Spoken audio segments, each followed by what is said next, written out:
Hi everyone. So in this video, I'm going to go over the syllabus and the basic course mechanics for HPS 100. So, hi, I'm Corey. I'm your lecturer. You can call me Corey or Dr. Lewis. Do check with various professors about how they like to be addressed. Some people are pretty particular about this. They would prefer Professor so-and-so or Dr. so-and-so. You can call me Corey. Just a little bit about myself. I've been hanging around U of T for an extremely long time now. I started my undergrad at U of T in September of 2000. So almost half my life I've been around. Got my PhD from the Institute for History and Philosophy of Science and Technology, who's hosting this course you're taking right now, and my bachelor's degree from the philosophy department at U of T. So I've been around. So the lectures are going to be pre-recorded. Congratulations, if you're watching this, you found the lectures. This is it. This is where the lectures will be. I'll put them up on YouTube, put links on Quarkus.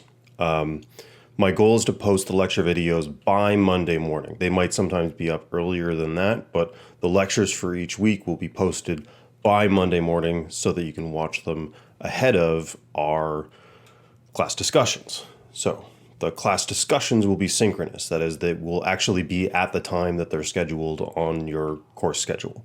We're going to use BB Collaborate primarily because that's the only platform that I've been able to find that can host more than 250 students. And currently there are 450 or so students in this class. So kind of our only option if we want to make it possible, at least for everybody to show up. So I'm hoping that you'll bring your questions about course content. I will, of course, bring some stuff for us to discuss, some questions for you. The first class discussion will be just sort of testing out the technology, getting to know you kind of stuff. So nothing sort of intense there that you'll miss if you don't get to participate. But it would be really nice if you could be there. So that's the most opportunity for you to interact with me in terms of course content. So, but if you can't make it for one reason or another, they'll be recorded. So BB Collaborate has a nice feature where you can record the lecture and it'll be just up on Quarkus. So if you miss it, no big deal, but do try to get there if you can. Okay, so the readings are all on Quarkus right now. So you can access them all as PDFs. They've been slotted into the individual weeks that you're supposed to read them. I do recommend that you kind of keep up with these things. This stuff is better processed slowly. It's better if you can sort of take it a little bit of a time, digest it, think about it, that sort of thing. And there's just one per week. So I don't think that there's a ton of readings for you to do. I think it averages something like 20 pages around there. So not a ton. It should be manageable for you to do all the readings. And I do recommend that you do all the readings because that's at least a substantial part of the course. Okay, so starting the end of September, you'll have tutorials. Now these tutorials, there'll be about 6 meetings. So for each student, you'll have about 6, you'll have exactly 6 meetings where you'll log on to probably BB Collaborate and talk with your TA. So that's a good place to ask questions about, for example, the assignments, the expectations, the rubrics. I'll talk a little bit about that in lecture videos and or class discussion, but your TA is the person who's going to be marking your assignments. So they're the person whose opinion kind of matters most acutely about what exactly they're looking for, how exactly you should approach those. So the tutorials are primarily to give you the kind of skills and tools that you'll need to do well on the assignments. So they're less focused on the readings and the lectures.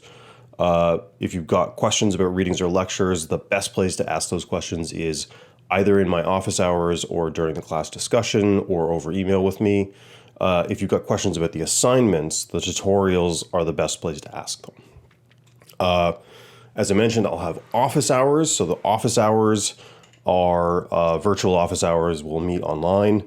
You can book these. So if you go on Quarkus, you can go into the calendar and then in the sidebar clicking find appointment, there should be slots, half-hour slots every Tuesday from 12:30 to 4:30. You should be able to book a slot. So these are times that I've sort of set out in my week for one-on-one appointments to meet with students to talk about basically whatever you want to talk about in the course. Okay, so here's the assignment breakdown. Here's where all of your marks are going to come from. And I'll go through these each one by one. Number of quizzes, tutorial participation, and then 2 written assignments. Notice that there's no tests or exam. So moving to the online format, I think it's probably better if we just do a series of small, relatively low stakes assignments rather than big tests or exams. So, okay, talk about the quizzes. I said before I recommend that you do the readings. Here's another reason why you should do the reading, not just for the sake of pure knowledge, but also because the readings will compose part of the questions for the quizzes. There'll be about 10 of them, and they're going to be short. They're going to be really short, somewhere between 5 and 10 questions. They're not quite every week, so do check the syllabus to see when they'll be, and you'll sort of see them listed on Quarkus. They're going to be multiple choice, and they're not going to be super tricky.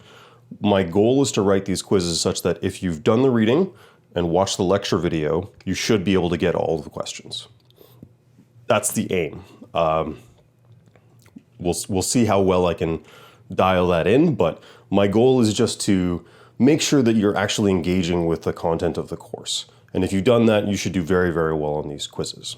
You'll have 20 minutes to complete them, unless you have some kind of accommodation. You might get more. And they'll be between 5 and 10 questions. So hopefully it won't be too much of a rush.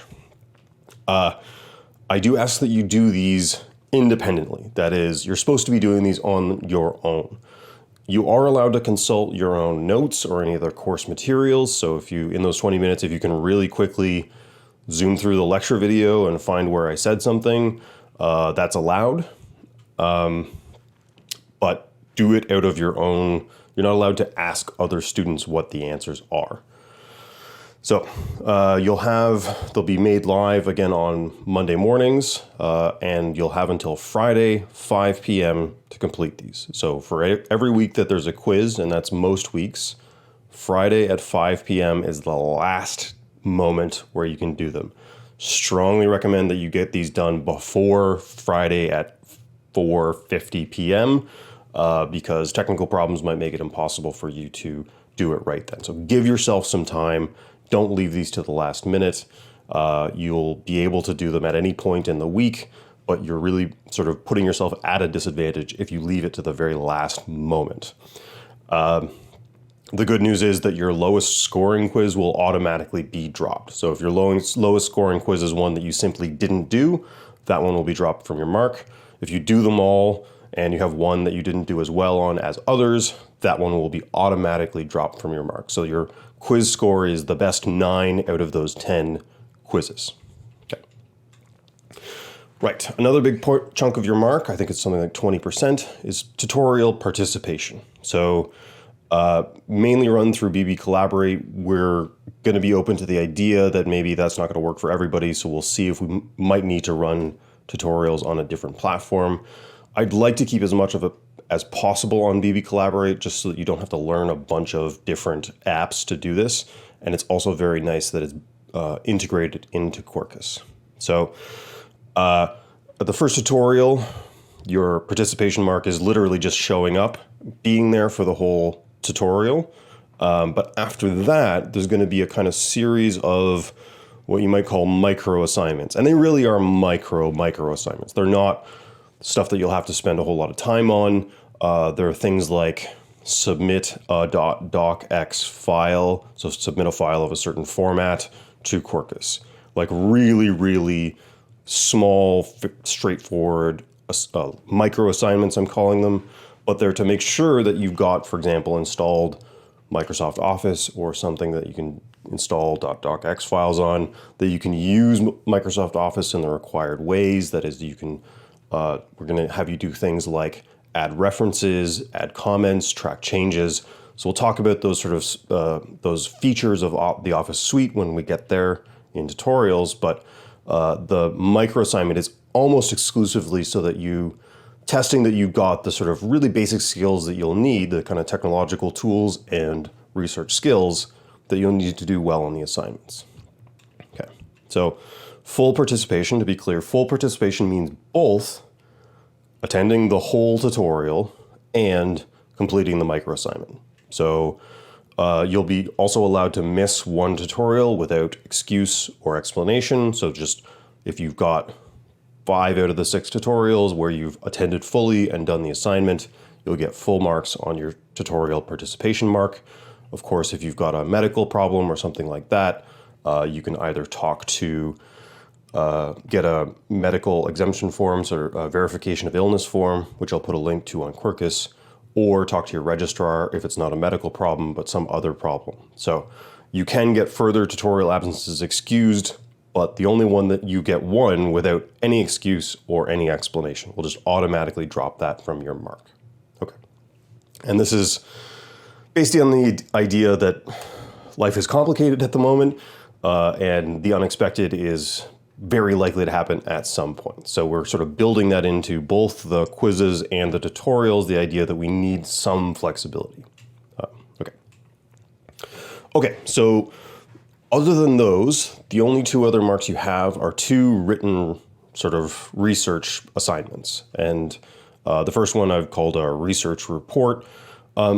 This is not an essay, so neither of the written assignments are traditional formal essays. It's my opinion that in a first-year class, it's probably too much for us to make you write a traditional essay based on the structure of an academic journal article. So what I'm going to give you is a kind of structure to fill in. You will have to do, however, so I'll actually post a template to Quirkus. You'll download it, and your job is just to fill in the sort of subsections. You will have to do some research and some writing. So those are actually required parts of this, and about the history of science, primarily. So very briefly, let me just read you. This is in the syllabus. Here's the plan for the research report. You're going to do the following.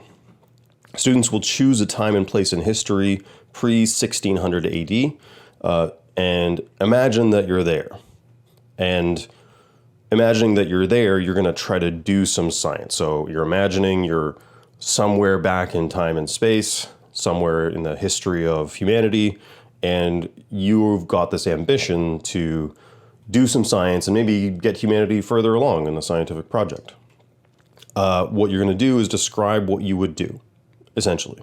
So you'll choose a time and place, you'll choose a project, and then give us a research report. So those are sort of arbitrary choices, but you're going to make those choices based on how well you can answer the following questions, which are, what did people at that time and place believe about the thing that you're researching? What tools and materials do you plan to use? And they have to be tools and materials that would have been available to you at the time. Give me a rough research plan. It can be really rough. Like, you don't need a detailed, like, I'm going to do this on day 1, this on day 2. Just a rough description of what you would do. And then finally, a justification of why that research is valuable to the community that you'd be embedded in that time and place. So it's a semi-imaginative, semi-research exercise. The idea here is to get you to put yourself in the history of science and to really go through the details of what was necessary, what would you need to have in place in order to do science at a given time, at a given place. So I'll talk much more about that in lecture, and also you'll talk about it in tutorials. So if that seems a bit vague right now, don't panic. We'll fill in the blanks. I just wanted to give you sort of the rough picture of what this is going to look like. Okay, and then your final project due at the end of the semester is a Wikipedia edit. Now, to be clear, you're not actually editing Wikipedia. What you're doing is choosing a Wikipedia article that has to do with the history of science, and you're probably going to want to check this with your TA to make sure you've chosen an appropriate article, and then improve it in some way based on library research. So what you're going to do is choose a Wikipedia article and then start looking it up through the U of T library system. And you're going to find that the library has a lot more, hopefully, about that subject than Wikipedia does. So you're going to add between 5 and 10 new references to that Wikipedia article, and you're also going to add about 500 words. You can increase the depth and detail of a given section, or you can add your own section. And the idea here is to, while acknowledging that Wikipedia is an excellent place to start in researching practically anything, it's also to give you a really vivid felt sense of the fact that Wikipedia is not the end of your research. That is, there's huge amounts of stuff that people know about, for example, the history of science, that doesn't make it into Wikipedia. And what I want you to do is to learn some of the skills of doing research, summarizing the research that's been done, integrating it into an accessible format, and then presenting it to your TA. So that's the final written assignment. That's the last element of the course.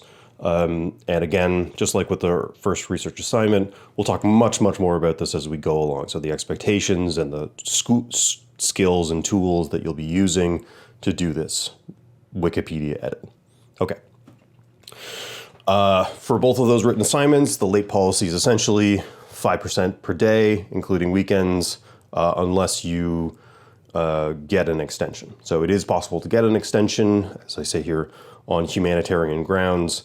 That is, if something awful happens in your life and you're just unable to complete it on time, the best thing to do is to get in touch with us as soon as possible. So the further ahead that you can tell us that you need more time, the more likely it is that we'll give you more time.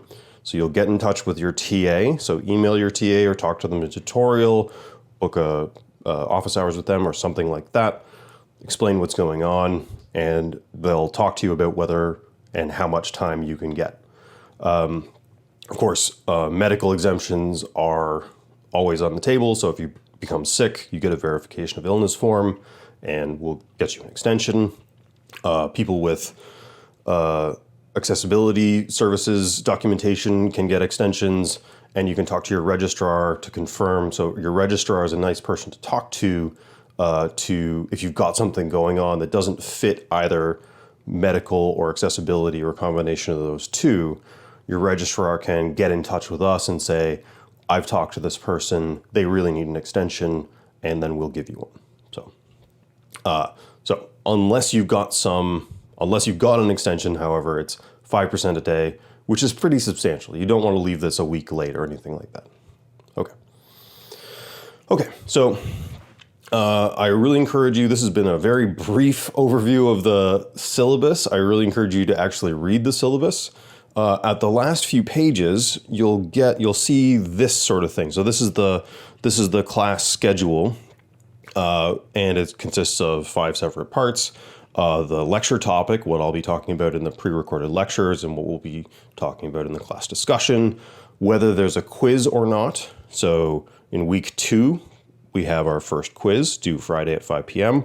Whether you've got a tutorial or not, whether there's what the reading is, so it'll tell you what reading we're doing for that week, and whether there's an assignment due. And the assignments are just the research report or the Wikipedia edit. Okay, so this is in the tutorial if you want a week-by-week breakdown of what we're going to do each week. It's also kind of built into the structure of the course website. So I've got it broken down by week, and if there's a quiz, the quiz will appear under that week. If there's an assignment due, the assignment will appear under that week. The readings are all posted already, so you can go look at the readings as soon as you're ready. And the lecture, the pre-recorded lecture videos will appear under that week. So the only thing that doesn't appear in there is the class discussion, which you'll go to BB Collaborate to enter into. So this is my attempt to make it as clear as possible what you should be doing when. And just briefly, I want to end this by mentioning a couple of resources that you have available and really encourage you to make use of these. So these are really valuable resources that are at the click of a button for you that lots of students don't take advantage of, and they'd be better off if they did. So, for example, librarians. Librarians are here to help you do research. This is a fairly research-intensive class to do those 2 written assignments. They're both research projects, so engaging with U of T's library system is going to be one of the big elements of this course, and the librarians are there to help you. So go to U of T's library website and they've got a Ask a Librarian or book a consultation, and they can take you one-on-one through the resources you have available. They can teach you strategies for research, help guide you through the U of T library system. So strongly recommend that you get in touch with them. Similarly, writing is a big element of this course. Writing Center. So every one of you will have a college that you're a member of, and your college will have a writing center.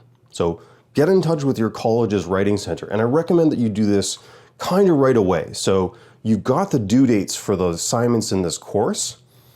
2 weeks, 3 weeks before those due dates, it would be a great idea to book an appointment at a writing center. Once again, you'll get one-on-one help, somebody guiding you through best practices for writing a research assignment. So an incredibly valuable resource. It's free to you. Take advantage of this, but do book early because they tend to fill up at the end of this. If you try to book an appointment 2 weeks before the end of the semester, you're going to be out of luck. So book these appointments now. And so just Google Writing Center, your college here. So if you're Victoria College, Writing Center, Victoria College, that'll bring up your college's Writing Center. I've also got a link on Quarkus Now under week 1 for instructions on how you can get a free copy of the Microsoft Office suite. So that's Microsoft Word, PowerPoint, Excel, a few others.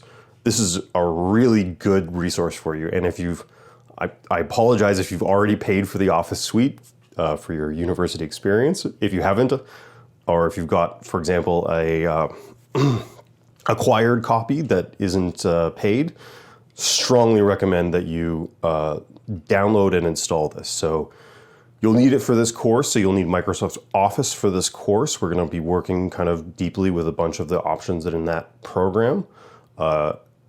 It's overwhelmingly likely that if you get a job based on your degree, you're going to need to know the Office suite. So Microsoft Office, Microsoft Excel, Microsoft PowerPoint, those are all extremely common tools right now in the working world. So getting a familiarity with those right now is an excellent idea. Not everybody's going to use them, but it's a really good idea to be sort of familiar with those in a deep way. So if you haven't done this, if you haven't got a copy of the Office suite already, I strongly recommend that should be your first move in this class, is downloading, installing it, and getting familiar with it. And finally, accessibility services. So if you're new to university, if you're just coming out of high school, in high school, there were various ways in which hopefully your individualized needs for education were identified and met. In university, at U of T at least, you're the one who has to get in touch with somebody to make sure that your individual needs are being met. So if you've got any kind of learning challenges, including temporary learning challenges, mental health challenges, anything that you're dealing with that sort of makes it hard for you to deal with your classes and your assignments, talk to accessibility services. Get in touch with them, and they can talk you through what's available to you in terms of accommodations. Now, I really like it when students come to me with an accommodation, because that's in some sense my excuse to give them slack, right? If you got a letter from accessibility saying this person needs more time on their assignments or their quizzes or something like that, I don't have to go, it would be unfair of me to give this person more time when I'm not giving everybody else more time. This is official documentation that tells me that somebody whose job it is to assess whether you need extra time has decided that you do. So for me, that's just a very clear message that I can allow myself to give you whatever kind of individualized changes to the course that you need. So if you think at all that you might benefit from changes to the way the courses are applied, the requirements of courses are applied to you, I strongly recommend that you get in touch with accessibility services. Okay. So that's it for now. We'll have lots more to talk about resources available to you and the details of these assignments. But I hope that sounds reasonable to you? Okay. Thanks.